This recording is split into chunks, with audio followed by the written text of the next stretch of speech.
Почему не проходит сухой кашель? Конечно же, сухой кашель могут вызывать инфекционные возбудители. Например, коклюш, паракоклюш, новая коронавирусная инфекция, вирус гриппа, парагриппа, другие респираторные вирусные заболевания, микоплазменная пневмония, которая атипичная пневмония, которая очень часто вызывает приступы длительного затяжного кашля. Но что, если признаков инфекции у вас нет? У вас нет ни температуры, ни ломоты в теле, ни головной боли. Никаких признаков инфекции у вас нет. А вот кашель, сухой приступообразный кашель почему-то никак не проходит. Что это может быть и в чем может быть дело?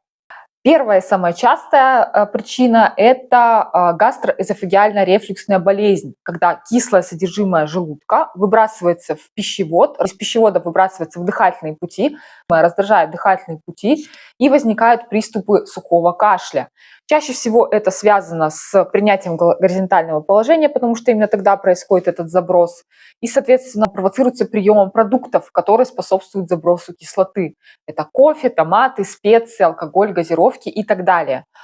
Но сегодня я хотела поговорить о другой причине, которая также довольно часто вызывает сухой кашель. Это кашлевая форма бронхиальной астмы. Бронхиальная астма – это заболевание, которое связано с гиперреактивностью наших бронхов. Для того, чтобы развилась бронхиальная астма, нужно два компонента. Первое – это аллерген. Аллерген – это вещество, которое у нас находится в окружающей среде, и которое присаживается на эпителий наших бронхов, вызывает их гиперреактивность и раздражение, и воспаление.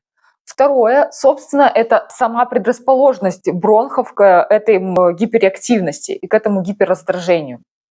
Так вот, если у вас помимо сухого кашля встречаются такие симптомы, как аллергические реакции, аллергический риноконъюнктивит, вы очень сильно реагируете весной, когда происходит цветение замечательных весенних трав и растений.